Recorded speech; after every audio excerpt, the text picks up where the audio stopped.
This podcast is part of the Game and Entertainment Network. Visit tgenetwork.net to find the latest episodes from all our shows. It's time for AggroChat, the official podcast of the Tales of the Agronaut blog and stalwart gaming community, where we talk about stuff and things, and the stuff about the things, and sometimes gaming. I'm Belghast, and let's start the show. Hey folks, it's that time again. Time for another episode of AggroChat. This is episode 125. Tonight, I'm joined by Ashgar. Hello. Grace. Hello.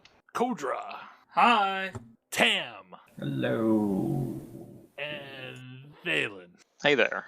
So yeah, it's a podcast. Okay, silence isn't going to save that one. Nope. Okay, so I have to, I don't know if all of our podcast listeners read my blog, but I'm going to have to relay this thing anyway. I had the weirdest dream about Kodra the other day. Before you go into this, did Kodra actually read the... I don't know if he... Okay, good. Because it's going to be weird if he hadn't. That was why I was curious. But yeah, so I had this dream that, for whatever reason, the six of us were taking a road trip. I don't know where we were going. We were just taking a road trip, and we had stopped off at this roadside diner / convenience store / truck stop. And there was this little girl that had a t-shirt, and it was like a vintage Metroid t-shirt.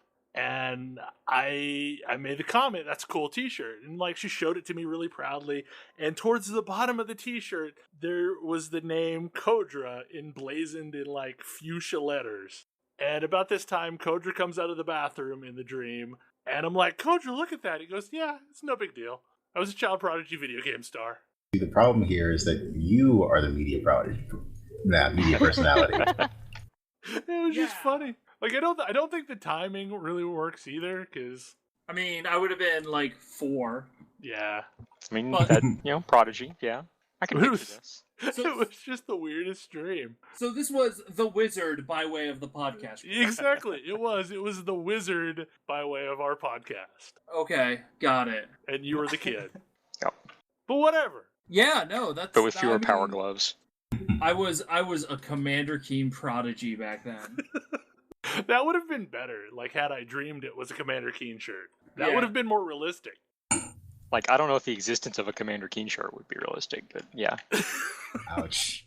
Hey, I love that game, but I mean, man, it's not super well known. Speaking of which, have you seen the Kickstarter project that's supposed to be the spiritual successor to Commander Keen? Yes, I did. Is this Tom Hall's second shot? No, it's not Tom Hall. No. It's it is a game by people that do not understand any of the things that I actually enjoyed about Commander Keen. Oh no. It looks like a Metal Slug game. Yes. And it has Duke Nukem humor. Oh. What? No. What? None of these How things did they are... come up with this? I don't know. None of these things are things that I think of when I think of Commander Keen. That's gross. Yeah. This is what you were showing me today, Tam. Okay, I didn't realize that you were equating those things. I was thinking Crystal Caverns and stuff. If you tell me talk about an Apogee platformer, I'm going to talk about Commander Keen. And that's what they're billing it as, a 90s Apogee platformer retro game. Oh. And I'm like, oh. Yeah, exactly. I had that exact same sequence of emotions. I'm so sorry that I even brought it up. No. It's wow, this could be awesome. Oh no, God, what did you do? I wasn't. I mentioned it because I was like, oh, you know what I don't feel like I need? Another, Crystal Caverns game. But I would also take another Crystal Caverns game, but that's also fantastic. Not that. No, it's not. Well, it also meant that it wasn't I feel like it wouldn't be heartbreaking if it was Crystal Caverns but done badly. Yeah, but no, Apogee platformers, that's what Commander Keen was to me. Yep. Well, I apologize for sharing that and dashing your dreams. Well, and the problem is I don't really even know what game they were trying to make it like. Duke Nukem? The original Duke Nukem, maybe? Probably. I get that. So, yeah. those probably. are actually... Well, Duke Nukem 2 is actually pretty good. Yeah, I mean, like the old Duke Nukem games before he, had a personality was pretty good. Yeah. Were pretty good.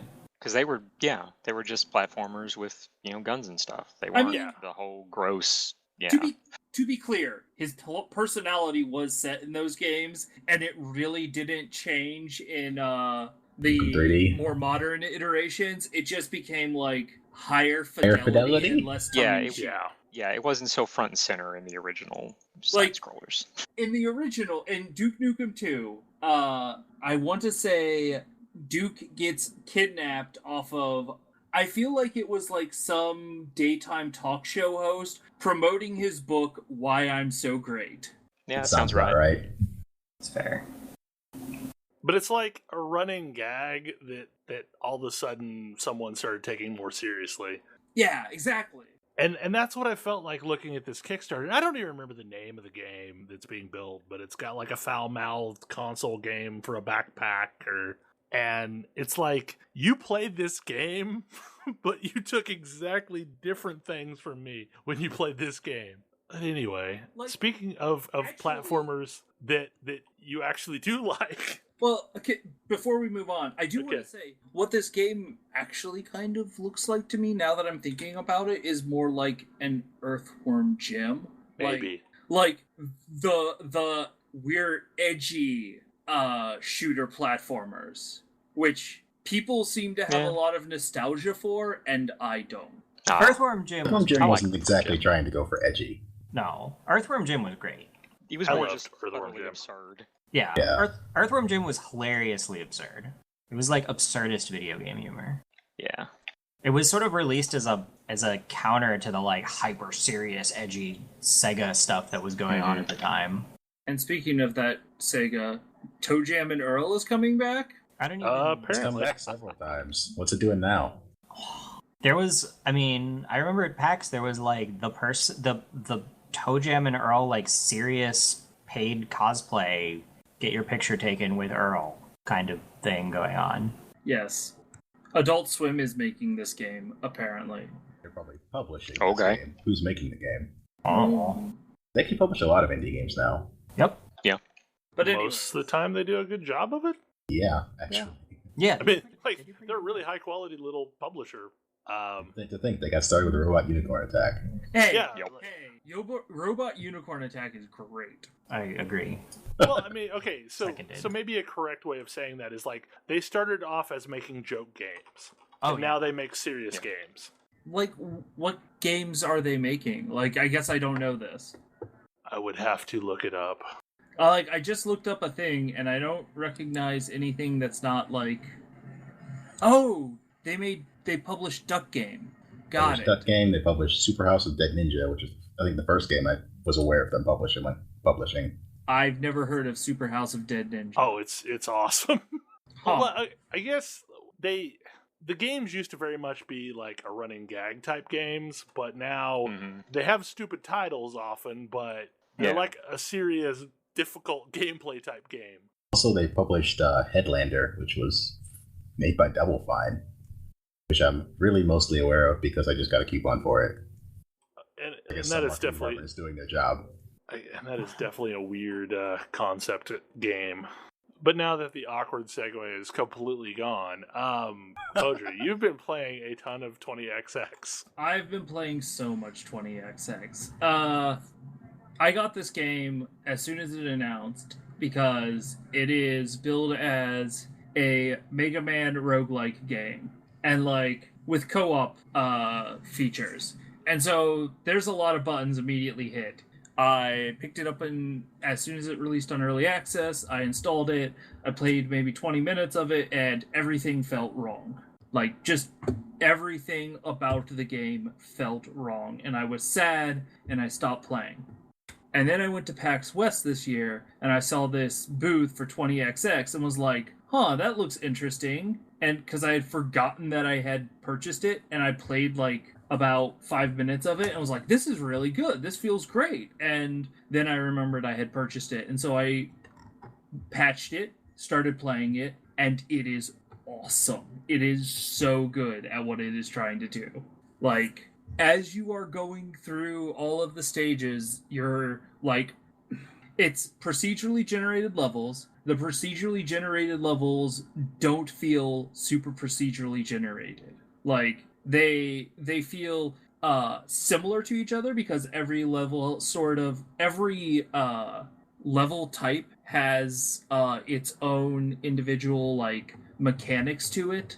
So like there's the industrial level, which is all about platforms moving back and forth with lots of lava and like fire traps and a certain set of enemies that show up on that level. And you're mostly doing jumping puzzles, avoiding like fire spewing at you. There's the air levels which has like all of these different moving platforms and like that shoot up into the air and a lot of verticality to it, and you're avoiding lasers as they are like either lasers that are fixed or lasers that are like turning on and off.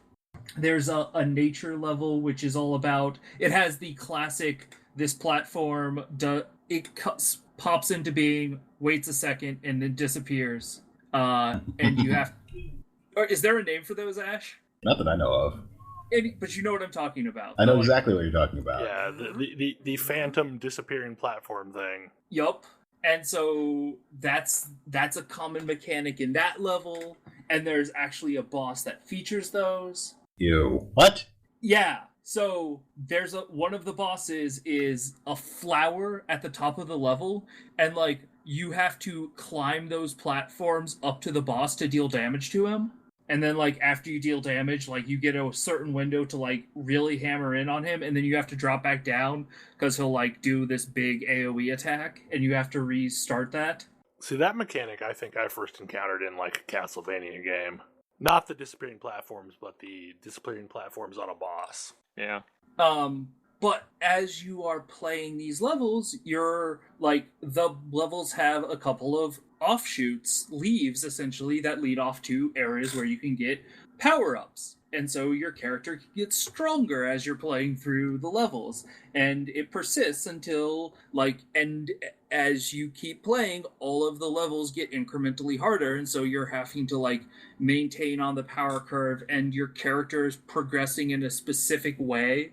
Like, maybe you're getting a character who's got really, really high attack value. So, like, using your blaster is really effective. Using charge shot is really effective. Or you have a character that just gets tons of action power, which is like every time you defeat a boss, you have the option of taking its power, taking some resources, or taking a different power up. And so you can like get stuff that makes all of the boss powers that much more effective.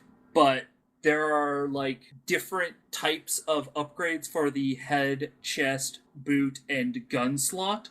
So depending on which of those you get, your character behaves very differently. Like for the boots, you can get double jump, hover, fly, or air dash. I feel like double jump has to be the right answer. Air dash is also a very nice competitor. Fly is also very good. Like a 1 second of like flying around is pretty good. And if Mega Man isn't your thing, you can always switch and play through all of these levels as a Zero-like. So you have a big beam sword, and you're getting various things that improve your beam sword. Is Zero better than Mega Man in every way? No.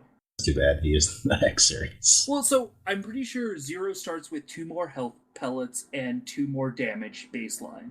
But, like, isn't at range, so that's a significant disadvantage, I would say. Like, you don't have a gun as Zero, which yes is a pretty big disadvantage. Also, I feel like I mostly play as Nina, which is the Mega Man X character. So I'm very comfortable with that. And whenever I try and play as Ace, who is the Zero-like character, I get creamed. So the other thing that it has is a daily seeded run, which has leaderboards. And it feels good getting far enough to see my name in like the top 30, which is, I don't know. This has been hitting all of the right buttons for me. Most importantly, it feels like a Mega Man X game. And that wasn't true when we first played this. Now, is this still in early access, or? It is still in early access, yes. Well, it definitely sounds interesting. Like Yeah. when we first talked about it, it sounded interesting. I kind Like of how complete is it as far as early access goes? Okay, so there, like, if you're thinking about it from the perspective of, like, what does a Mega Man X game have? It has the first 8 Robot Masters. Okay. So it's missing, like, I guess it would be Sigma's Fortress. It's missing Sigma's Fortress. I'm sure they're working on it. Right now, the game is over if you beat the 8 Robot Masters. Huh. So it's basically missing a final boss stage of some sort. Mm-hmm. Cool. I don't know if they want this, but currently, there are only 4 stage types. So each boss shares a stage type with another boss, and it might be something where they want to get it so that each boss has its own unique stage type. That would make sense. I don't know what their ultimate goals are here. It feels good enough for me to be happy to say it's a $15 game. Well, it definitely sounds like it has more than $15 worth of gameplay. It's already had quite a bit for me, yeah. Cool. So, another horrible segue. Speaking of Steam games, I know you guys recently played a round of Armello. We played a game of Armello last night. It was myself, Ashkar, Tam, and our friend Toadchild. And this game has inspired me to think that digital board games are something that are very promising and very fun, and I wish there was almost any other board game that was turned into a digital experience other than the game underneath Armello. I do not dislike Armello near as much as Kodra, but it's not exactly forthcoming in information it gives you, really. Yeah. There are a lot of things we would have done differently if we had known more about how the game worked before we started. Yeah. That's one of the complaints that I had seen about it a couple of times, was that it doesn't communicate a lot of information, at all. Yeah. It does a very poor job of communicating information. It's sort of a pity because it's really interesting in concept. Yeah, it's a really neat concept for a game. It's really pretty. It's very pretty. It's got a neat concept. It's got so many noob traps. Yes. Yes. To the point where I'm willing to say any of the victory conditions other than gaining prestige is a noob trap. That I'm not sure I agree with. I think that the 2 victory conditions that are not traps are... So they have 4 victory conditions, and I feel like one of them is kill the king. One of them is kill the king plus do some other stuff before you kill the king. I have no idea what that victory condition is even for. Well, that's the get corrupted and kill the king, isn't it? Yeah. Yes. Mm-hmm. Well, because the corruption, makes you more powerful, so... Yeah, it's not... In ways. Some other drawbacks. Right, yeah. Significant drawbacks. It doesn't work super well, is the short version of that one. But the... what's the term I'm looking for? Spirit Stones? The Spirit Stone victory, I think, is a reasonable one. Spirit Stone victory, I think, is actually a noob trap because it paints a giant target on you. So I would agree if it weren't so easy to avoid being targeted until you're making your final play. And you can be careful about the timing there. I feel like it's... And to your point, I think you had the right spells to make it work, but it's very easy to get dislodged from the castle. Yes. And so the problem with killing the king and the spirit stones is to do either of those victories, you have to reach the king himself. To reach the king, you first have to complete a very challenging it's called a peril, but sort of a test, so that you can stand next to the king. And then you stand next to the king for a turn, and you hope somebody doesn't come in and kill you.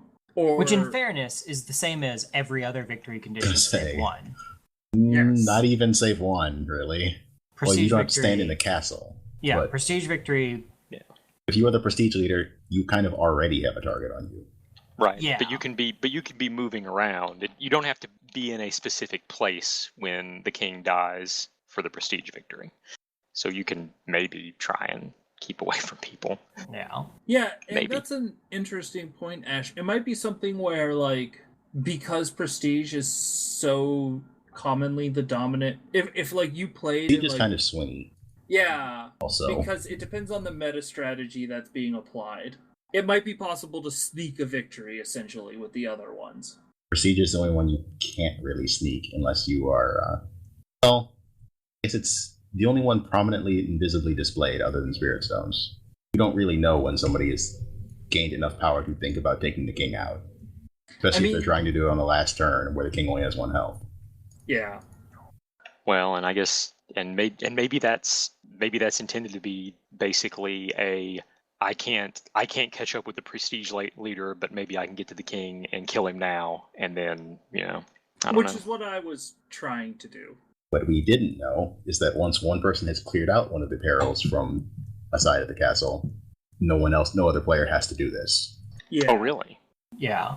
There's an interesting possible strategy that I kind of wish I'd thought about, which is wait for someone, as the Spirit Stones person, wait for someone else to make a play on the king, and then sneak in behind them.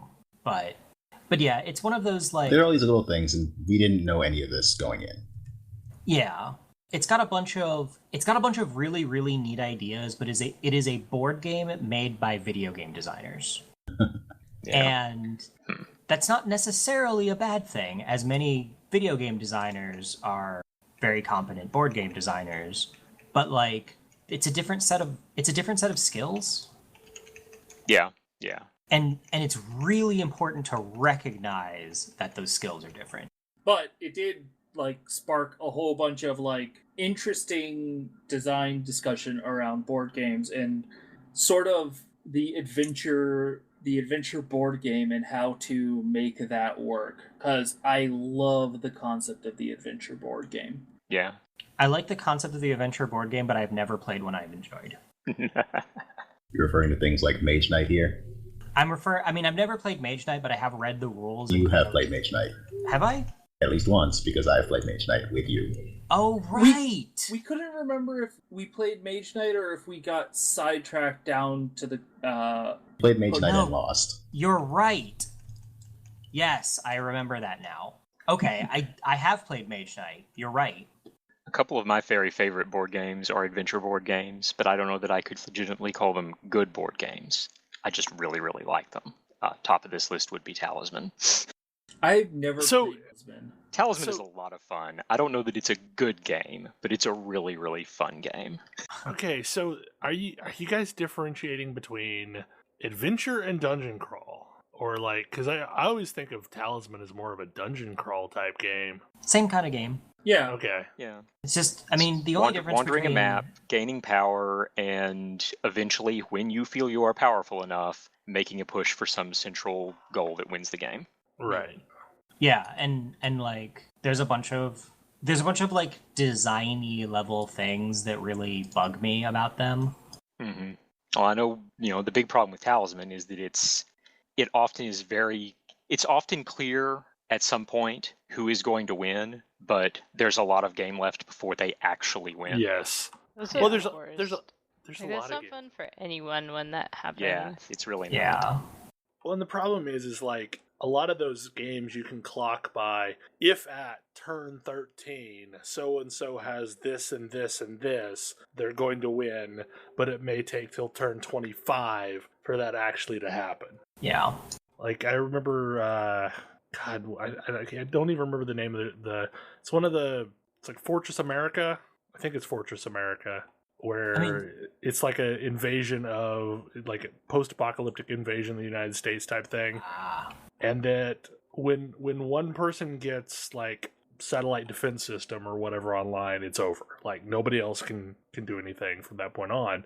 But the game itself doesn't really end there. Most people just call it, because it's going to end with, the American player winning if they get that system online. And it's frustrating because like it's just done at that point. But I don't know, like part of me always wants to keep trying to play, even though I know it's over. Yeah. Because like maybe the leader messes it up, but Yeah, like maybe they don't do something right, and I can go ahead and pull it out. So then I end up spending 10 rounds where I know I've lost, but I'm not willing to give up yet. Yeah. We played a adventure quote unquote game today after talking about this called Dungeon Quest. Yeah. Which is very fun, and it's my favorite push your luck game ever. Because you're probably going to die, and as soon as you get any sort of treasure, it's probably a good idea to consider just leaving. And it's a game that is every bit as random as Armello, only the randomness seems funny. Like, that seems to be the joke. It's very Warhammer Questy. Yeah. Look, bad stuff is going to happen to you. Bad stuff, you kind of go into it knowing that mostly bad stuff is going to happen to you and you're probably going to die. And the point is that it's funny. It's like a dark humor sort of game. Like, hey, what silly, terrible thing is going to happen next? Right. Yeah, kind of like half the point of Munchkin is how many absurd cards can you drop onto something to make it just complete, insane, hilarious overkill. Yeah, Munchkin was going to be exactly what I was going to suggest as a... Munchkin is one of the few competitive, like truly competitive screw your neighbor games that like I enjoy and can play with friends, and because it's just so absurd and hilarious. So the game that also keeps coming up whenever I think about Armello, because it is kind of effectively a old school board game that was made into a video game, is Civilization.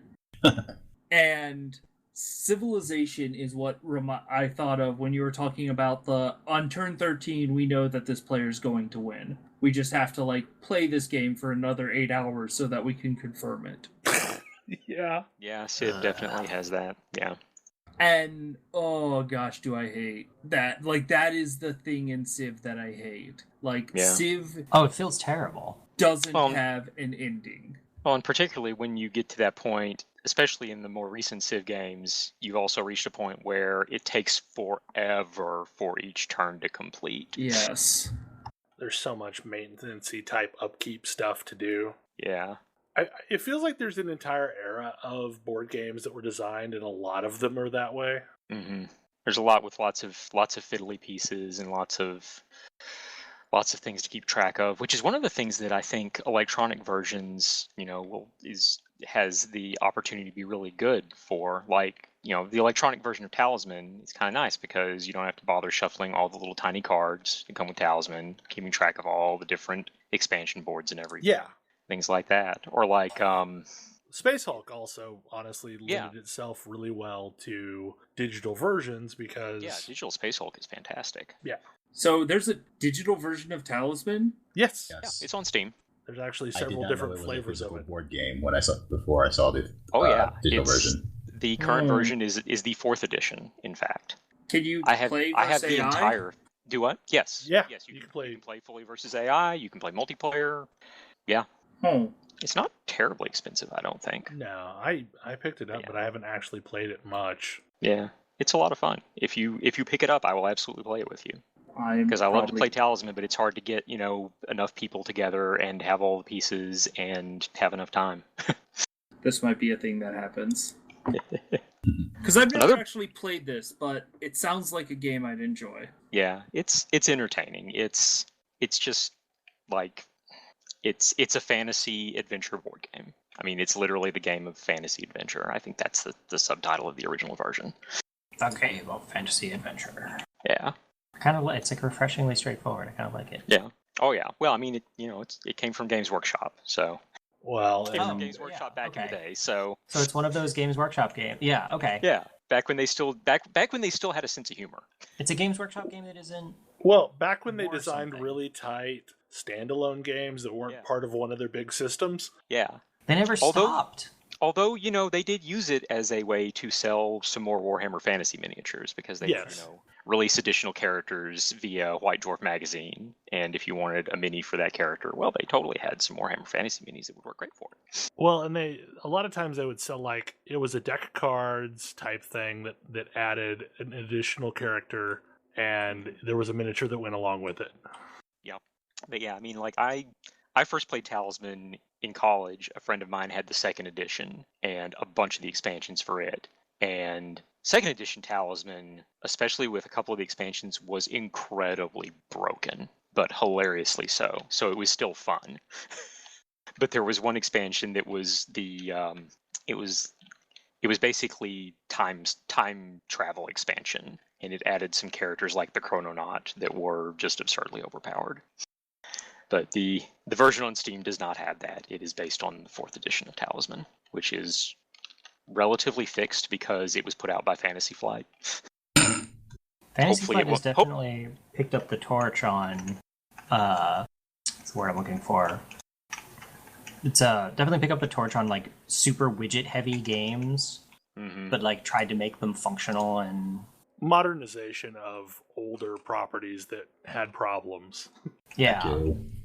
Hopefully it won't like vanish from Steam now that Fantasy Flight and Games Workshop are getting a divorce. I mean, I'm not sure why that's happening. I know exactly why that's happening, because Games Workshop are full of themselves and are annoyed that Fantasy Flight is making more money off of a Star Wars license than off of their license. Well, yeah. That's why it's happening. I guess nobody ever accused them of making good business decisions. Nope. Nobody ever accused Games Workshop of making good business decisions. But yeah, if you want if you want anything that Fantasy Flight did with a Games Workshop license, go get it have now. Until the end of February to get any of it, and it's already all vanished off of Drive-Thru RPG. So yeah, which sucks because Fantasy Flight's Warhammer 40K role-playing game system is actually like a lot of fun. Right. It's what Rogue Trader originally set out to be. Yep. But it works. I remember that 4 as having silly dice. I mean, Fantasy Flight definitely figured out how to release board games and RPGs in the era of infinite digital copies. Mm-hmm. And the answer is weird widgets. Yeah. And okay, it's kind of annoying to try to keep track of all of that, but I also understand that it's kind of necessary. You kind of just have to do it. Weird widgets and high production values. Yeah. Insanely high production values. Like their stuff is beautiful. Mm-hmm.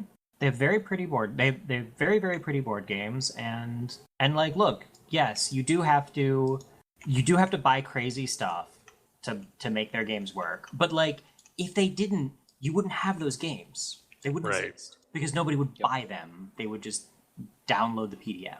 Well, and the thing that impresses me about their books that they publish is they're really sturdy. They hold up and they look well, or they look nice for a long time.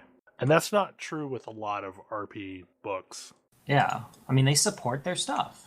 I mean, until they decide they're not going to anymore, but... I mean, if their stuff is selling, they support it really well. Yeah. I give them a lot of credit for that. If you want expansions to a Fantasy Flight game, there are probably plenty of expansions for you to choose from. Especially if it's a Cthulhu game. Do you want expansions to a game with Eldritch in the title? Boy, do we have some. Yeah, I also think that what's this called? Netrunner is great. Oh, that one. I still haven't played Netrunner. I've heard lots and lots of good stuff about it. They've sort of, I don't want to say invented the living card game, but they've certainly brought it back to prominence. And I think the living card game model is really, really cool.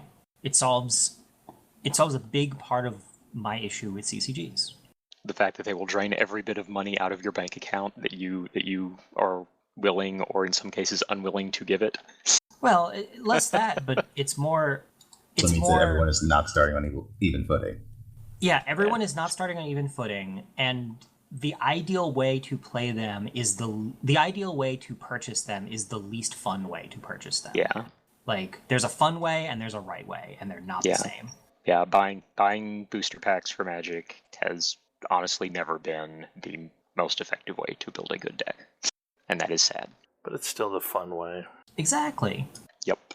And the neat thing about a living card game is that you don't have to worry about that. Sure, it may be expensive to get caught up, but it's way less expensive than getting caught up at a CCG, A. And B, if you do a little bit of research, you're like, oh, for the thing I want to do, I need this pack, and this pack. Right. Well, and the other thing is, like, you can budget for it. Like, those living card games release on a pretty set schedule, and you know you're going to be out this amount of money if you want everything. Mm-hmm. Whereas it's hard to know how much money you'll be out if you want a new Magic deck. Yeah. I mean, people sell subscriptions to living card games for a reason. Yeah. Yep. Because they're predictable. Yep, and it's cool, you know? Well, and speaking of Magic, did you guys see the essay that Richard Garfield wrote a few days ago? No, he wrote an essay? He wrote a Game Player's Manifesto, and the particular thing that people have pointed out about it is that he talks about, specifically that, here's a quote from it, I believe it's time to send a message to game designers and publishers. As a game player, I will not play or promote games that I believe are subsidizing free or inexpensive play with exploitation of addictive players. As a game designer, I will no longer work with publishers that are trying to make my designs into Skinnerware. Which is kind of interesting, considering that you could make the argument that Magic is, a game that very much exploited addictive players. You could make that argument. I think, he is talking about the concept of free-to-play in Wales here, though. Yes, that's specifically what he's talking about here. Yes, and I also think that he did not intend for Magic to exploit addictive players, at least not originally. I believe that. See, so he indicates two things here. Payments are skewed to an extremely small portion of the player population. Hard to determine because the way the game is making money isn't accessible. And two, the payment is open-ended. There's no limit to the amount of money that can be drawn from it. For Magic, 2 is definitely true. 1 is probably less so. Yeah. I still got the players who, on a pre-release, buy cases to get the rares and the chases. Yeah, so that's actually Magic is moving more towards that with their full art foil rare lands. Yeah.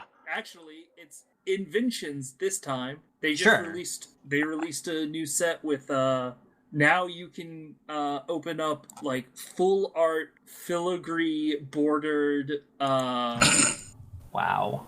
Really? Yeah, look up bespoke Magic cards. Kaladesh Inventions to see the format. So you laugh about bespoke Magic cards. Bespoke Magic cards are actually a thing, and they're super awesome, but they're not official. Yeah.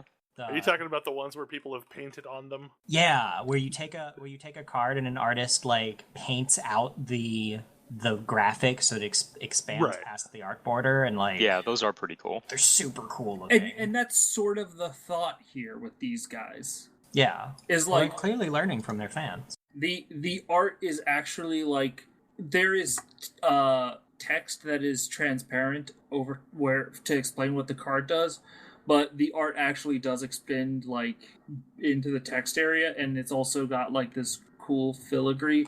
Also, they're releasing cards that have not been around for a while, possibly because they were busted. Yeah. Aether Vial, Soul Ring. Wait. They're bringing back Soul Ring? I mean, it is not standard legal, but yes, there is a super fancy version of Soul Ring that you can get as and basically how this works is every pack has a rare. Sometimes a pack might have a foil card in it. The rarity of that foil card could be anything from common, uncommon, rare, mythic rare. Some cards in the foil mythic rare slot in Kaladesh can be these inventions. Yeah. Wow. Oh dear. So that bit about Magic may not always have been about chasing. Yeah, but so what you're saying is if you open a pack and find one of these, do not touch it. Find find a Mylar bag and get it in there immediately. They seem to range anywhere from $70 to $300. All right. And they just came out. Yep. So you can probably expect that price to go up. They also reprinted Mana Crypt, which I find hilarious. I think I remember you mentioning that card. Mana Crypt was a 0 cost, tap to add 2 colorless mana, and then like at the beginning of your upkeep, flip a coin. If you lose the flip, you take 3 damage. This card was only released as a promo back in the 90s. It's from one of the books. I had one. I have one somewhere. This is and it's eminently playable. Lots of people want it. It's almost impossible to get a hold of. Yeah, that's a valuable card. So yeah, I see Magic doing a lot to go after the people chasing the rarest of rare cards. It makes it nicer for the person who just wants to get in and play a little bit, though, which I guess is even worse because that's the point of this article, is people get to play for less money because the game is subsidized by the whales. Yep. Yeah, no, I'm convinced that, like, Magic is doing that. Like, if you look at the cost of rare cards out of the Battle for Zendikar set, the, like, purchase price on those is super, super, super low compared to other sets. Because they had those super rare foil lands, full art lands, right? Because they had the super rare foil full art lands, and that moved so much product that the supply of these very valuable rares for the purpose of playing the game dropped. Yep. Like, the supply increased, the demand didn't meet the supply, so the cost dropped. They're basically going to end up with another Fallen Empires type situation to where there's so much product that nothing is actually worth any money. Except because they're printing rare enough product that's going to be worth money. Yeah, rare product, the foil mythic rares are worth money. Right. I mean, like the actual cards that you play the game with. Oh yeah, they're worthless now. Which is a huge benefit to them. Yeah. Like once the purchase of those cards en masse is subsidized by the people who are chasing, then that's great for them because then it's really easy for your casual players who don't care about the chase to pick up whatever deck they need to play well without having to shell out, $100 for 4 cards in their deck. Yeah. Just because they happen to be the best cards from the set and everybody wants them. If I ever got back into Magic the Gathering, I would get into Pauper. Pauper does, like, the problem is Pauper has created demand for a lot of out-of-print commons. Yeah. Like... It's kind of a funny concept, generally speaking. That's hilarious. So... well, yeah, but, like, I mean, you can still play Pauper somewhat reasonably on Magic Online. Yeah. And that would probably be where I would play it, not in physical. I mean, although I have tons of physical commons. I feel like it's worth reminding people that Force of Will was an uncommon. Mm-hmm. Yeah, but... like, the rarity of cards does not necessarily indicate their value. Twiddle was a common. Twiddle was saw use in what? Some infinite combos? Yeah. I don't think Twiddle's actually worth that much, though. I don't know. Like, I just remember that being an insanely powerful card that was a common. Sure. Yeah, it was just got very pulled useful for certain combos. It's powerful. It's not necessarily super expensive, but like, wasn't Dark Ritual also a common? Yeah, yes. But whereas Force of Will is like $80 and is an uncommon. Yeah, I have 4 of them. You should play some Legacy. I have a lot of old cards, but that was the thing I stuck in a lot of my decks just because it gave me a counterspell on round 1. Yeah, that's pretty important in Legacy. It's useful. I just don't have the Power 9 or whatever. Well, yeah, but Legacy doesn't play the Power 9.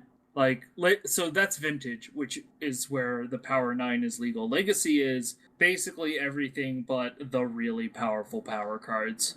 And certain mistakes that came about recently, like Treasure Cruise. Treasure Cruise. 1 blue, 7 colorless, draw 3 cards. You can reduce the cost of Treasure Cruise by 1 for each card you exile from your graveyard. So they reprinted the Power 9, basically. They reprinted Ancestral Recall, and you could play it as a 4 of. This was a problem in Vintage, because in Vintage your graveyard filled up quick enough that it was actually just an Ancestral Recall. Every so often they do one of these things, and I wonder, like, how did that make it through playtesting? Because they don't playtest for test Legacy vintage. or Vintage. They don't care. Those aren't technically they're supported formats, but those aren't really supported formats. Like, if there's not a Pro Tour for it, it's not really a supported format in their mind for super competitive perspectives. Well, that was a weird digression from Armello. Sure. But it was a good one. So, since I don't really have a segue for this one, I didn't really have a segue for the last two either. no, I didn't either. Like, another game that came out this week that since, like, I think I'm the only one actively playing it is Destiny's new expansion, Rise of Iron. And I have some things to say about this. Uh-oh. They're not entirely great. So, to be fair, the game functions pretty much the way it always did. They raised the level cap. They did not raise the level cap. They raised the light level, which is kind of weird this time around. So the last time the level cap went from 20 to 40 and you had to level again. This time you're basically rolling into year 3 with all of your stuff that can now be upgraded into year 3 light level, which is interesting. There's no real item reset from a standpoint of, like, all of these guns are no longer useful. They're still useful. Like, I've been able to infuse, all of my old stuff up to new light levels, so it's not like I'm having to give up everything that I used during year 2. Basically, unlike year 1, they don't consider year 2 a mistake. Right. No, they didn't consider year 2 a mistake, which is good. Like, Taken King That's good. was really good once they fixed the leveling functionality. So that's first of the complaints, is light level technically went up to, I think, 385. I cannot find anything over 340.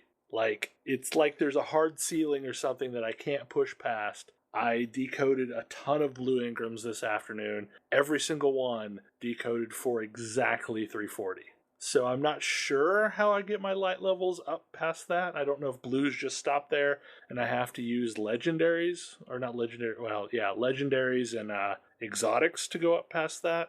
The other real complaint is that the story content was really cool, but it was actually a course of like 4 or 5 missions, and that was it.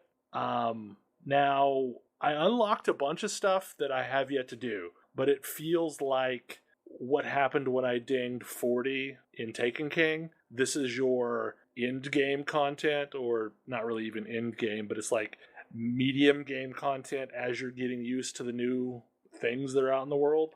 By the end of that 4th or 5th mission, I had unlocked the new quest hub, and I had unlocked the new patrol zone, and things were branching off of that. The Plague Lands is the new area, and it's on Earth, and it's just basically an extension of old Russia. The main problem that I have is, like, a lot of games recycle content, like they recycle assets. For example, the WoW cave. Like, how many times have you done the same cave in WoW? Mm-hmm. Okay. The problem here is there are entire segments of the Plague Lands that are exactly to the object the same as areas in the previous Russian content in the Cosmodrome. Oh, that's very disappointing. So, like, Feels bad. it's not all of it, but there's like, so you'll be going along, and here's a segment that's exactly like the area where the fallen tank falls from the sky during that event. So it's like they took a cell and Yeah, exactly. So there's like it's a prefab almost. Yeah. The only difference being it now has snow all over everything, like way more snow and like ice on stuff. And Siva is this computer virusy type nanobot thing, and there's like weird laser cuts across things. So it's like they loaded an existing asset, deformed it a little bit, added some snow, and now this is a new area. But Got it. I mean, it's kind of the thing WoW does when something gets like fell energized. yes, Like, a exactly. whole space. Mm-hmm. and not as one-offs. Right. And the problem with this is that it is telling us this is a new area, and it's telling us that it's somewhere else, but it's absolutely this one area from the Cosmodrome. It's just not linked to the areas that are linked to that area. Gotcha. So it feels weird. Like I said, that's one or two segments that they've repeated like that, but it's happening enough that it feels weird, and I'm having this cognitive dissonance that I should be able to go around the corner and get to this other area that I'm already familiar with, but no, it links to something else. Yeah, it's like the problem you run into with like dungeon crawler games that are where each individual room is like recognizable. Yes, exactly. Frame actually has this problem since it assembles all of its levels from like cells. Right. So that was kind of disappointing. Like there's enough new areas that seem interesting, but they're linked together by these prefabs that we already know as different things, and because of it, it doesn't really feel new. And I guess, I don't know, like it feels like this is maybe an expansion that was assembled out of assets that they had lying around on the cutting room floor. Like maybe this was all content that was originally designed to be in the game, and then they lowered the scope, because like the Dreadnought for Taken King was absolutely an area that was cut for time from the original release. Oh, interesting. So it feels like they're using expansions to bring in the content that they originally wanted to have. Right. So like I fully expect these were areas that were originally reached off of the Cosmodrome, but they've strung it together in a different way to create new content. Now that said, I mean that's just the functional patrol type content. The story so far has been kind of cool. Like for the last 2 years, they've had this event called the Iron Banner, where Lord Saladin would come to the tower in the guise of training guardians to replace the fallen Iron Lords. So you kind of find out what happened to the Iron Lords, why he's the only one that survived. You find out, so there's all these names of weapons that you get during the Iron Banner, and they're all named after former Iron Lords, so you get to learn, who Yolder was, and, what they were like, and why they died.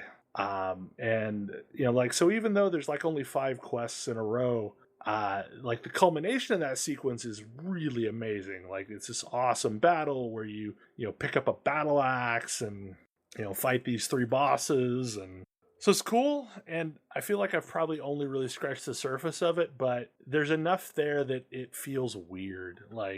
That it's good in some aspects, but in other aspects it feels like a rehashing. So I guess in truth the jury's out.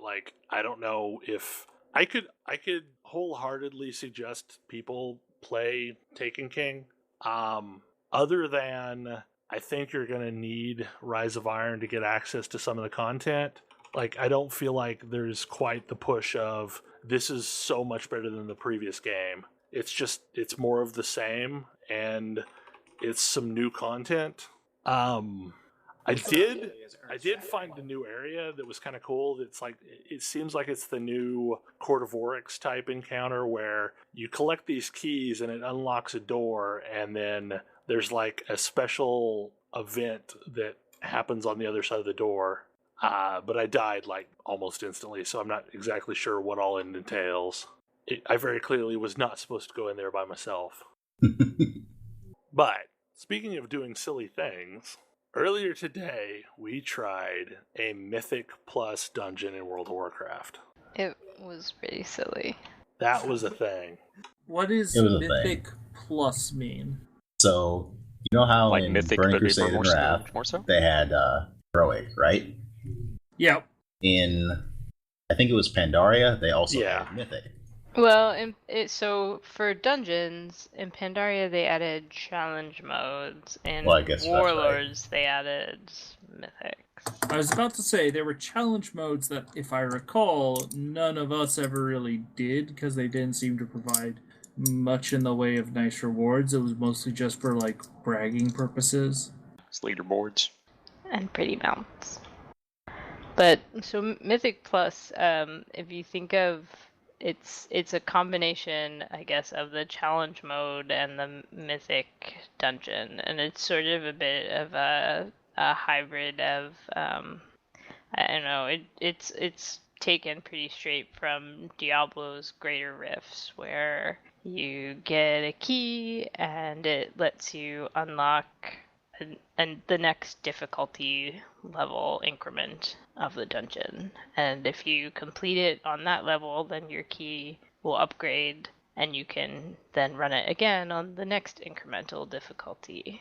And each increment adds certain various effects to the dungeon. So the initial one is just a boost to the damage done by and the health of all of the enemies, but there's some other like specific weird effects. Like I forget what they all are. I think there's some that are like pushbacks or like lava erupts under the range or various other things that make your life much more interesting. One of them is tank abilities just basically don't work. Ooh. Of note, we are just now really starting to do Mythics, period, and we decided you say to... That was my very first one. Yeah, it was my second one. It was Grace and Bell have taken upon themselves to have me skip a step, basically. Yeah, well.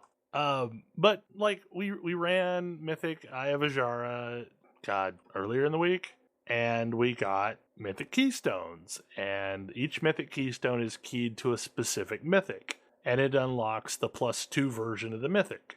So Grace and I were like, we should totally try and run this thing, because... And they also expire after a week. So if you run the dungeon and it upgrades your keystone, then it resets the timer on the expiration. But otherwise, you have a week to use them. Oh, what? So you basically got to run them weekly if you don't want to have to start from scratch?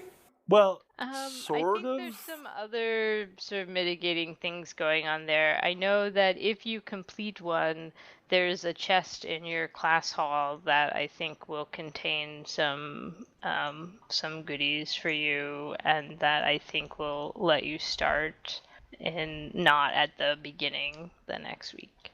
Oh. It's a system we don't 100% know yet, okay. But it is... I think there is a way to continue from where you left off. So, I am kind of curious about this. Like, do you get better gear for doing the pluses? Like, as you incrementally go up? Like, yes. The point at which you get a better gear and the point at which the numbers stop going up are not the same, however. Okay. The cap on better gear is at like +10, and the numbers actually go up to like +20. This is designed to be... So this is designed to be a small group alternative to raiding, essentially. So the gear eventually gets to be raid level gear? Yes. You can get raid level gear from doing literally everything in the game right now, within reason. I mean, I am getting raid quality gear off of World Quests. Yeah, they added Renown Hearts to WoW. With roughly... They added Renown Hearts the last expansion. With roughly equivalent returns on reward, which I think is a really good call. I think it's a little weird that they don't add them until you're max level, but whatever. They added them where they needed content, and it works. Yeah. It does what I've always thought they should do, in that there should be multiple paths to the end game, and that was one of the things that WoW kind of struggled at. There was the really weird hardcore crafting path that was super resource intensive, and it never quite was as good as raid gear or whatever the highest end raid gear was. Okay, it is now, but it's still really resource intensive to get there. Oh yeah, totally. I mean, Obliterum is super resource intensive right now, but I'm just saying it is a path. You can get now off of world questing. You can get there off PvP. You can get there off of lots of other ways that previously there was really only raiding. But man, that 8% damage and 8% health is a sizable thing. It's definitely noticeable in the gear that we have right now. We ran a normal Mythic immediately after it, and wow, did that feel like a relaxing walk in the park as compared to the Mythic Plus. See, I also wonder how much of that is dungeon difficulty. Because Shattered Halls and various other dungeons in BC were not equivalently difficult. This is true. Slave pens versus the Mechanar. Yes. But normally I wouldn't call Halls of Valor one of the harder dungeons. Killed us a whole bunch on Heroic. We hadn't tried it on Mythic. I also wouldn't have called Hillsbrad one of the harder dungeons in BC, but that heroic mode was terrible. So the big thing is like, in doing this dungeon, you have to beat a timer. And we had 45 minutes from the moment we started. And there was even like a gate that and a countdown timer. Yeah, and that's Final Fantasy definitely, style, basically. It's taken straight from the challenge mode dungeons. Yeah. Mm. Yeah. I mean, Yes, the original one being the Baron back in the day. Yep. And like every time one of us died, we lost 5 seconds off the counter. And we which died a lot. we died a lot. Yeah, like we died a lot. Did you complete it in time? No, Not in God, time. no, not even close. But you do still get loot, even if you don't complete it in time, as long as you complete it. You get your current Keystones loot. You just can't upgrade it. Yes, correct. Oh, okay. So you basically you do the Mythic Plus, and if you get it in the time, you get Mythic Plus loot. If you don't get it in the time, you get Mythic loot. You still No, get Mythic you get Plus Mythic loot. Plus loot. You just don't get a chance for more Mythic Plus loot on a new Keystone. Oh. Okay. Yeah, So- so had we beat the time, we would have gotten at minimum a Mythic 3 Keystone. But there is a chance that we could have walked out of there with a Mythic 6 Keystone. Or a 7, or I don't remember how many bonus levels you can get off of one of these Keystones. So was You your did walk out with a Mythic 2 Keystone anyway, Okay. for some reason. But was your keystone consumed? Yes. It's Okay. depleted. And there's other silliness about, like, recharging a depleted keystone and things. But basically you can get a fresh random keystone by doing any mythic dungeon. You can't control which Mythic Keystone you get, but you pretty much get a Mythic Keystone. So this sounds kind of like a cross between Diablo 3 Greater Rifts and like the Warhammer. 3 Greater Rifts or are not absolutely Warhammer, what I was the- thinking of when Yeah, they like- announced it. Those with the Warframe stuff that we've done in the past, where it's the things with additional. With like the the- power keys. Yeah, well, the things where like all of the things you're fighting have elemental right. resistance out the wazoo, or Absolutely. you can only use your melee weapon in this one. Yep. Yeah. Yep. That's exactly what some of the later steps will be like, where like everything may have applied a disease to all the people in the party, and you now have to struggle through that disease that makes you deal less damage or take a constant dot or. Interesting. Yeah. And right now there are 20 levels of Mythic Keystones, I believe. Yep. So it's very much like it's sort of like the Diablo system meets the Guild Wars 2 Fractal system. Yeah. Yep. That too. It's a good system. And when I was looking It's a really interesting, compelling system. when I was looking at like the loot options out of these chests earlier, it seems like the chests themselves have maybe a wider array of loot than you would normally see in the dungeon. I have not looked heavily at what the loot is. But it was interesting. Like mostly we didn't know what it would be like until we had done it, and we kind of probably need to do more mythics before we do a lot more of it. Because it was a thing. We made it through. Like I was proud that we made it through. Especially by the last boss in there, which was significantly harder than any of the other bosses were. I mean, as it should be, but... Just for fun, we got one of the Glory of the Hero achievements, because we had to do it in order to survive. Yep. They ask you to never let an ad cast a particular spell. So, in order to actually live through the dungeon, this is a thing we had to do. Of note, this ad, when it casts this spell, the first one does 100%, the second one does 200%, the third one does 300%. They cast faster, Ew. as you know. So realistically, yeah, it needs never to happen. Gross. But we had to learn on our feet. Like, it was a thing. We had to learn. I was trying to pick these ads up. That was the absolute wrong thing to do. Because another ability happens at the same time the ads spawn that everyone has to get out of, which means they're not in interrupt range. So, yeah, like, we had to learn things as we went, and it made it really interesting, but it also took a lot of deaths. And really, it's the first time in a dungeon, like a traditional 5-man dungeon, where it's felt like I've had to apply raid logic to work through a problem. And it was really satisfying because of that. That's definitely one of the things that I really love about Final Fantasy XIV is that I'm applying raid logic in their dungeons constantly. And I like that. I like that WoW is adding that. And it's a good...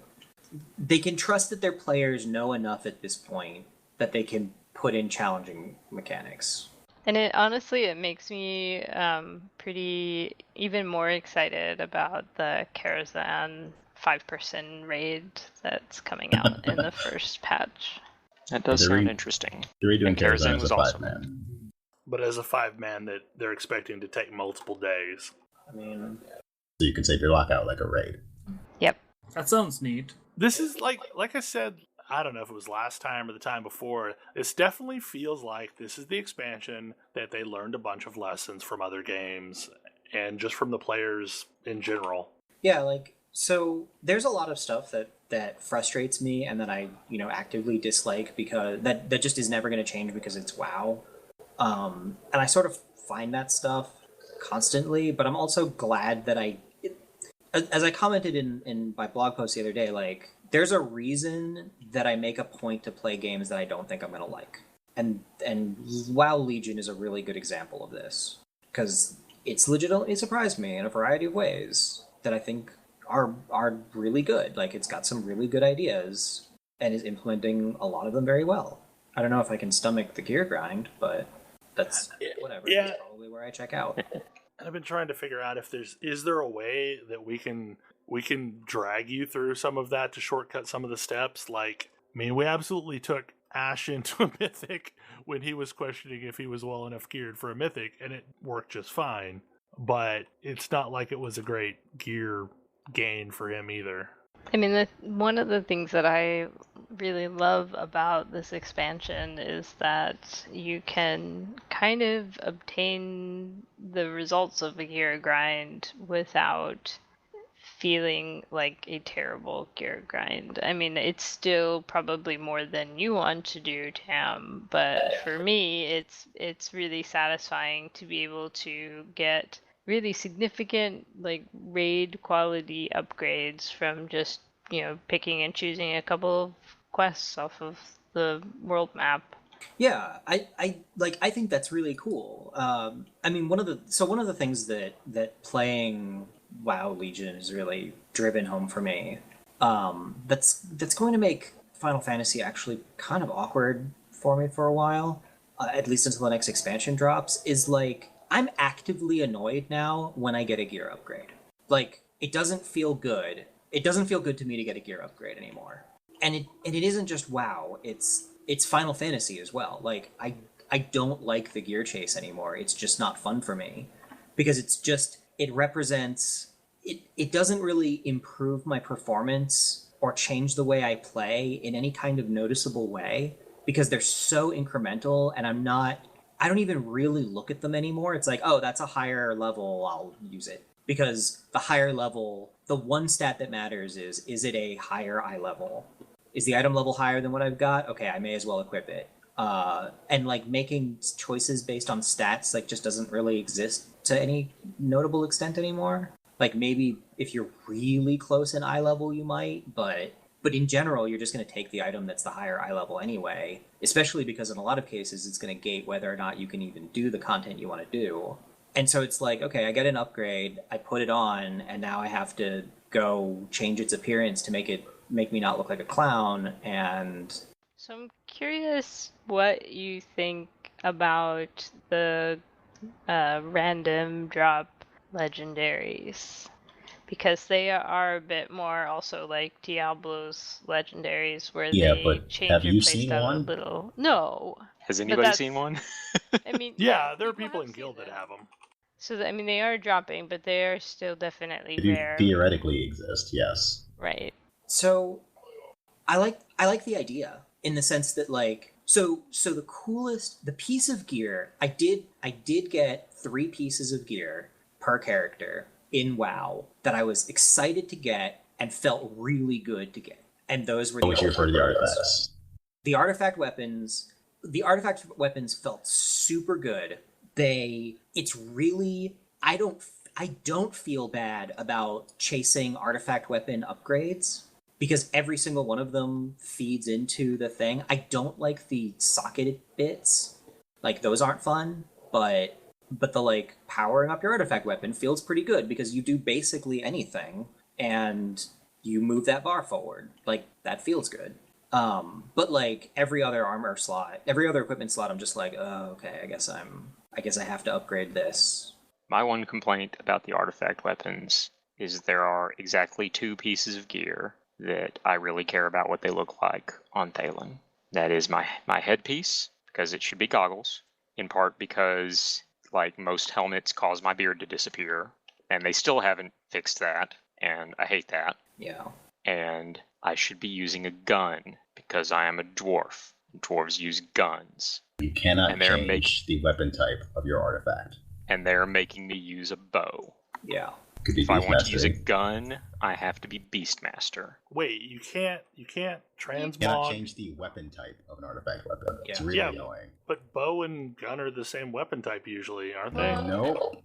For the purposes of the artifact, which is really annoying. I know that the Beastmastery one, there's I think a vendor that sells a bow that's the skin for it. So I'm surprised that there isn't an equivalent the other way around. I mean, there sort of is, but it's a crossbow. You can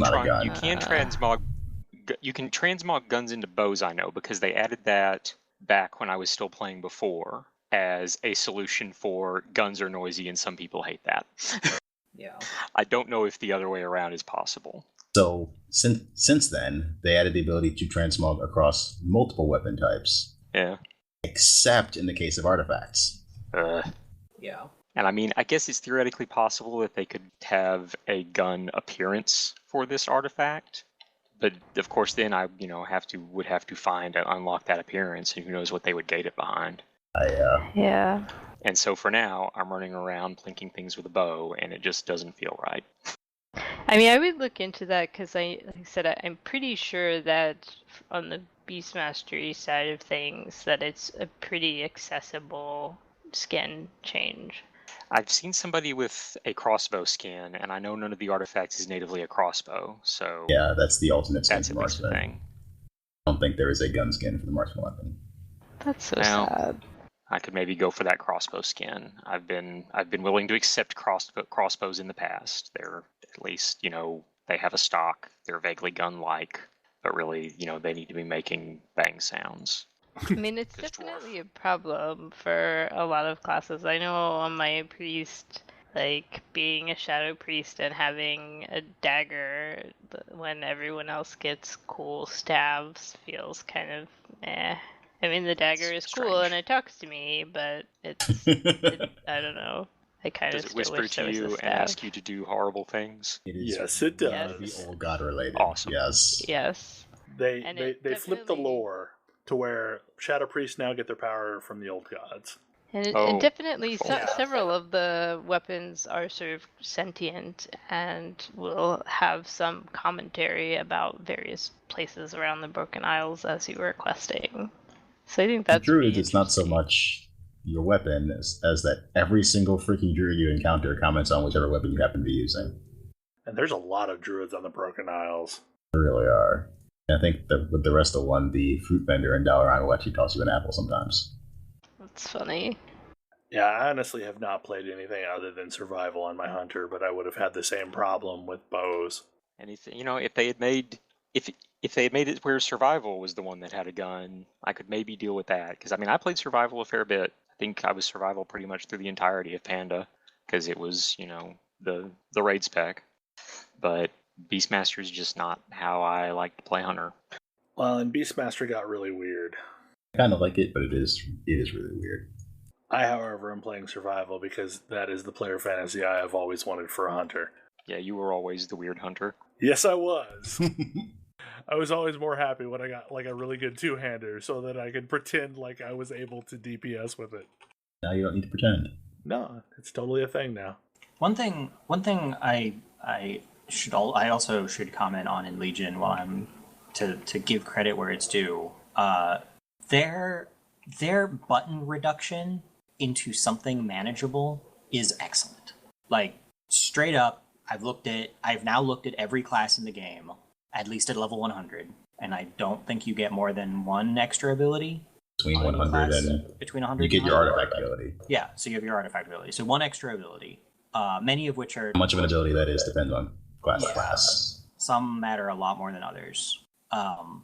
But the number of buttons that I have to press on any given class have been reduced to a manageable number without eliminating a good feeling of setting up combos and doing interesting things on every class. It's funny you should mention that, actually, because I was messing around with Druid specs after we did the Mythic today, and I was actually running around with fewer buttons than Wrath, but I can talent in some of those buttons back.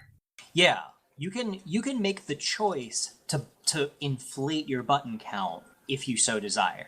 Yeah, there's a lot of places where your talent choices are like between two actives and one passive. Yeah, but I haven't run into situations where, and like, to be honest, I haven't crunched the numbers hugely, but I haven't... Most of the passives are mildly to completely underpowered. Okay. So it isn't actually as good as it looks. Well, here's the thing. Reasonable. They're definitely usable. Yeah. And some of the active abilities that are The active abilities are also actually bad. Some of them are actually bad, and some of them are difficult enough to use or maintain that You're for going to an lose average DPS player, by trying they're them. actually Yeah. worse.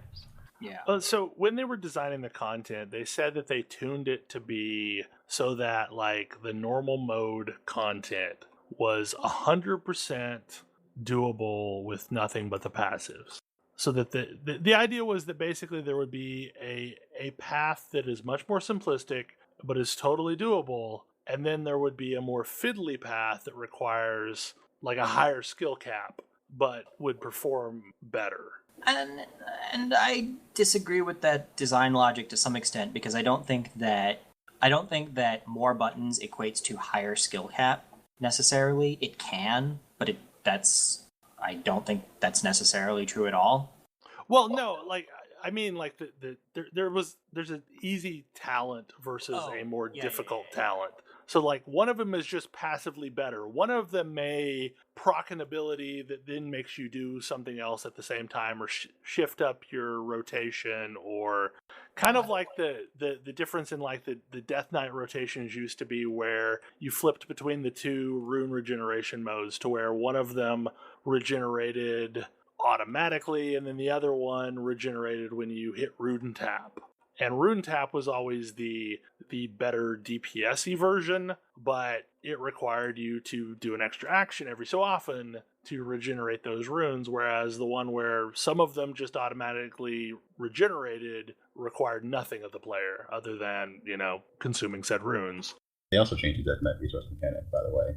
It's so much better now. So very much better now. But yeah, I mean, like, I feel like Final Fantasy could learn from their button reduction. Yeah, Yoshi P actually said that in a recent interview. Oh? Yes. That's really hard. He believes the exact same thing. Good. That's really good. I've been a little bit dreading the new expansion because I have like my max level characters in that game or my max level classes are like bloated to hell and back. Summoner got a little crazy. Well, Summoner's crazy. Black Mage is crazy. That was the problem, that I feel like most of the classes felt pretty good and had sane rotations before Heavensward. Yeah, and then when you added a whole new layer of buttons onto it in Heavensward, everybody's rotations got crazy. Yeah. Monks didn't change, actually. I was about to say, I actually don't know. I mean, I added an entire different row of buttons. I feel like I've always been crazy, though, at playing a Dragoon. There's a lot of buttons Dragoons have to push. Yeah, but the rotation didn't involve making sure you kept a buff up at all times. Yeah, Summoner, now it does. Like Summoner Right, now it does. Summoner definitely went from like I might as well be AFK except to refresh my dots to okay, I actually have an extremely complicated thing that I'm doing and it's super time sensitive all the time. Something John F. and Madden. It's not quite that. It's just I need to be very aware of like 7 different timers always. Yeah. But it's like it's just a little bit too unwieldy to be fun all the time. I have to say, the first thing that I heard that made me think maybe I should come back to WoW is you saying there's button reduction, because button reduction is something that I care about deeply. Like, I actually was finding Guild Wars 2 kind of frustrating with like 15 buttons until I rebound a bunch of stuff, but that's still a lot buttons? of buttons. What? He's got 5. Oh, right, 5 engineer. toolkit, 5 toolkit buttons plus 10 regular abilities. Yep. And because I'm an engineer, I have to keep changing kits, and then my buttons change on me. I have a lot of abilities as an engineer. It's kind of overwhelming. Yeah. Engineers do have way over the normal number of abilities. Yeah. I mean, elementalists top them out in terms of sheer ability number, but their mechanics are such that you don't have them all at once. Not only do you not have them all at once, you may not even use them all, depending on how you set up your traits. Yeah, exactly. The classes I play have far fewer buttons, but yeah, it's a little bit, it's like a few too many buttons if you don't have any like signets running. Whereas like on my monk, I have 8 buttons, I want to say. I'm trying to Monkey in Final Fantasy, or no, my monk in WoW. Like my I-110 WoW main, or level 110 WoW main has, if it would load, I would be able to tell you exactly how many relevant buttons I have. chances are pretty good it's less than 10. Yeah. Because it is for most classes now. Yeah, Well, my main bar is where my buttons that I push regularly during combat live, and it's not full. Well, and Ash and I half were of those talking about buttons are pretty long cooldowns. Ash and I were talking about this earlier, and like a lot of what made this work was the fact that they comboed up a bunch of buttons that did similar things, and now we have one instead. So like as a warrior, I had intervene, intercept, and charge that all did vaguely similar abilities. They'll take you to the target. Right, they all take you to a target. Then what you're targeting depends on which one you used, and one of which was only situationally usable by DPS only warriors. But what they did instead was give me intercept instead of charge, and now, depending on who I have targeted, it dictates how it performs. Yeah, and it's on a significantly shorter cooldown. Right, like, so I can now just use it, and I don't ever have to worry about keeping it up for, oh god, I gotta go save the healer. That's the thing, I just target the healer and go charge to him.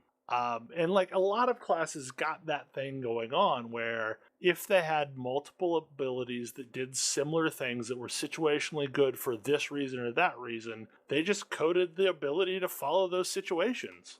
I do feel like, I mean, it's not perfect. For example, on my monk, I have a heal that I'm not really sure why it exists other than to trigger my kind of passive constant stream of healing. That's probably why it exists. Effuse. Like, I don't really use Effuse for anything other than I don't want to spend a lot of mana to start my healing stream. Yeah, I mean that is a key piece of what it's used for, and you can also like Thunder Focus T it and have it be more effective, but it's your standard, like, this doesn't cost much mana, but it doesn't do much either heal. Yeah. Which every healer has. Yeah, I have my big expensive heal. I have my less expensive, slightly less big heal. Well, less expensive, significantly less big heal that heals in a small, like, splash around the target, which I don't love, but it's what I got. I have a heal I have a heal that I actually actively dislike because it messages really, really badly and is unreliable, but I also don't need to use it much. The artifact weapon heal I don't like. I don't think it's a good heal.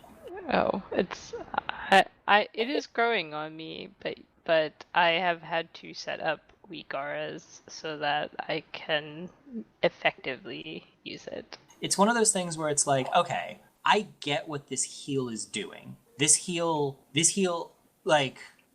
charges up and then is awesome. And I sort of see what it's trying to do there, but I can't make it charge up. It just sort of sometimes happens, which means that sometimes when I need a gigantic heal, I have it available, and sometimes I don't, and it feels bad because I don't have any control over is this heal good. But otherwise, like, and then I've got a bunch of fairly standard heals. Stupid thing that I love that they put in, and I don't remember when they put it in, was the whole loot spec concept. So that you have a loot spec and you have your current spec, so that if you're wanting to gear something that you're not currently, it's not a big deal. I like that my loot changes its stats based on the spec that I am. Yeah. I think that is significantly better. Yeah. Like, honestly, there's probably like 3 things that I can point to and say, these are the biggest changes that have happened in WoW that have made me not quit after coming back. And that is definitely one of them. I do not have to maintain multiple gear sets.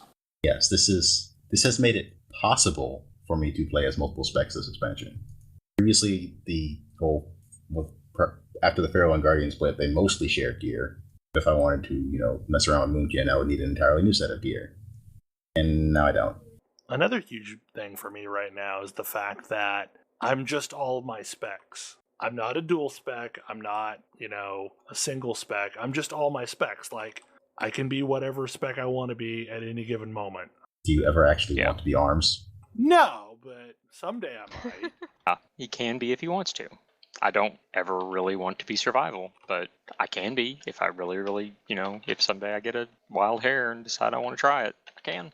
I mean, I do flip pretty freely back and forth between Fury and Prot, depending upon the situation. So, I don't want to relitigate this discussion, but Thalen, do you find situations where you want to change specs because the situation is asking for one spec that's better than the other? I have not run into any yet, but I'm not very far into the expansion. I can see that as a possibility, particularly since they took my traps away and gave them to survival. That makes me sad. Now, can you respec on the fly? You can change your spec anywhere in the world when you are out of combat. Okay. Except in Mythic dungeons. Oh. Well, except in Mythic challenge dungeons. Okay. Yes, like, you can change them in Mythic normal. And then you can change your talents anywhere that you have a that has the rested XP effect. Or I can drop a table. Yeah, mostly I'm with 3 different DPS specs. Does the diversity seem to help? Is kind of what I'm getting at. I mean, I will tell you, for instance, most of the artifact weapon quest chains, right? So these are geared to be specifically for one spec. Most of them can be done by any of the specs, with a few exceptions or a few instances where a very specific skill needs to be used. And I think most of the times that a specific skill needs to be used, even if you're not in the right spec for it, you can run up to the thing and interact with it. Because apparently that's the case with the survival hunter one. There's a point where you have to drop a trap, and even if you're not survival, you can just run up and interact with the spot, and it will put the trap there. I will say there are certain circumstances where marksman is not a great spec for certain dungeons. Hey, barrage is awesome. Hey, the spec is fine. It's barrage. just that talent, yeah. I mean, barrage is not just a marksman thing. I mean, Marksman, however, it's the only spec that uses it. Beastmaster doesn't take that talent. They can have it. They can have it. They shouldn't, though. I mean, really, no one should. but Hey, Yeah, I have watched several hunters at this point pull an entire room with barrage. it's the same problem that old school multi-shot had. Yep. You got it's got a to know. giant cone in front of you. You got to know the range, and you got to know your angles. Except for I am convinced that barrage will hit shit from behind you. There have been several situations where it seemed like that's happened. It does have like your camera angle does seem to enter into it to a degree. It's kind of funny. I have the utmost faith, Thalen, though, that you will figure out how to use barrage and not let us die. I'm sure gonna try. And Barrage is probably not going to survive the next major patch. It will probably get adjusted. I mean, to be completely fair, its damage is getting adjusted on Tuesday. That doesn't, unfortunately, fix the whole pulling everything part of it. I was surprised at how fast a lot of these adjustments happened after the first week of raiding. Like, this is really quick for them to tweak. I mean, It's quite surprising. My guess is when they since they redesigned the classes so much and they separated the specs out so much so that they're almost individual classes, I'm sure they deliberately, put in easily tweakable sliders and things. So it's probably a lot easier for them to adjust things and not be as worried about just like wrecking everything. I guess that's fair. If they adjust Shadow Bolt, it only affects one Warlock spec rather than all Exactly. three. Yeah. And they have the added bonus of being able to separately adjust PvP. Yep. Because Finally. PvP now has its own set of talents that are completely separate. Finally. It makes me very happy, yes. Speaking of PvP, I don't know what the hell happened to me. I'm rank 6. I am also rank 6, and I was deliberately fighting in the sewers last night and enjoying myself. I don't know what happened to you, Bell. I don't know. Like, I was like having fun fighting in the sewers with people and, bowing after fights and... I'm only rank 3. I don't know. Like, I have like 200 of the sightless eye things at the moment from a little bit of the PvP. I went down there to turning an engineering thing in and like... Did you go too far? No. Well, there was a rare thing, so I went and I helped kill the rare thing. And then, like, after I had done killed the rare thing, I was looking around a bit, and then the guards were like, hey, time to go take a break. Yup. I said, I'm going to get the hell out of here now. Yep. Anybody can bribe the guards to walk away. And, I mean, I still kind of feel like the amount of profession quests, right? So if I can think of, like, 2 things in the game that are sort of polar opposites on the spectrum of what people might enjoy, like PvP and crafting are pretty far apart, and the fact that they send, I think, pretty much every crafting profession down into the very sewers early for a series of quests is incredibly frustrating. And even though I've been enjoying the tiny bit of PvP that I've been doing, and even though there are ways to get around it down the sewers, it's annoying and it's frustrating to be forced to go into that situation if all I want to do is just like level up my tailoring. Yeah, you know how to make me not want to PvP ever? Try and force me to PvP. The weird thing is like I AFK'd too long down there, so I got suckered in the first time, and I managed to take down a couple people before they finally got me. And then I went back down and, got revenge at the couple people that took me down and were attacked me while I was AFK. But, like, personally, I was trying really hard not to touch anyone that was near a vendor. Like, I didn't want to grab anybody that was there, not actively trying to fight. And I know that's just a me thing, and not everybody's going to be that way. Well, but it's been kind of entertaining to me that I've done several. That just seems to be not just you. Yeah, I mean, I've done especially several in of the free-for-all world quests. Yeah, they're definitely where I've gone in and attacked something and accidentally hit someone with my splash damage and just like apologized and ran away, and they just went their own way, and like people would just specifically just look at each other and just walk in opposite direction. I did have a warlock decide to be an asshole. And I Yeah, got chaos bolted before I knew what was going on. I mean, I've been killed a couple Warlocks. times, but I chose to go in there, and so I know what I'm getting into. But like, it's surprisingly very little PvP happening in the PvP world quests.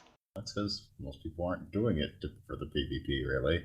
Doing it for whatever's on the reward for the world quest. Yep. Yeah, I was doing one out in Velshara, and we were all carefully avoiding each other. Like, anytime somebody would get near anybody else, they would kind of, like, warily eye them down and until you'd gotten enough safe distance, and then everybody go back to doing whatever they were doing before. But I guess part of it for me is, like, I feel more viable in PvP than I've ever felt as a tank. Well, and it's also just kind of weirdly satisfying to know that, like, oh, if I go do a couple of these quests, then I'll get a couple extra PvP talent points, and I'll be able to defend myself a little bit better if someone does try to mess with me. And it helps that, actually, at least on my monk, a lot of the talents that are buried down in there are things that were removed from monk that I sort of miss, or at least remember fondly. And so I know if I work my way through the PvP tree, I'll get some of that stuff back to play with. Well, the big thing for me is it reminds me in some ways of Warhammer Online in that they, for tanks at least, they made things that are traditionally tank abilities work in PvP like taunt. So, I mean, no, it's not going to force the target to attack me, but when I taunt them, they're going to do significantly less damage for a period of time. It's made for a somewhat interesting dynamic. Like, I would have just expected that I did not do any PvP world quests, but it's a thing, I guess. And from a pure PvE standpoint, they're actually really challenging, because, like, the stuff in those little towers is kind of hard. Yeah, I may have overbuilt one of them. It's definitely a thing that can happen. I've definitely died on those quests without any PvP happening, that's for sure. But it's fun, and it's a surprise. It's like a few other things in this expansion. There's some really pleasant surprises. Well, since conversation seems to be starting to wind down, I think we covered most of the things we discussed before starting the podcast. Anybody else have any other topics that they want to branch off into before we start to wrap things up? Nope. I think we're good. Well, once again, thanks for everyone listening to the show, and I believe next week we'll be recording the Tales of Magiel. Magile. Whatever. Middle Earth. They got it right the first time. But anyway, we'll be recording that show and collating our thoughts. Anyway, hopefully you have a good night, and we will see you next week. Goodbye! See ya. Goodbye. Good night. Good night.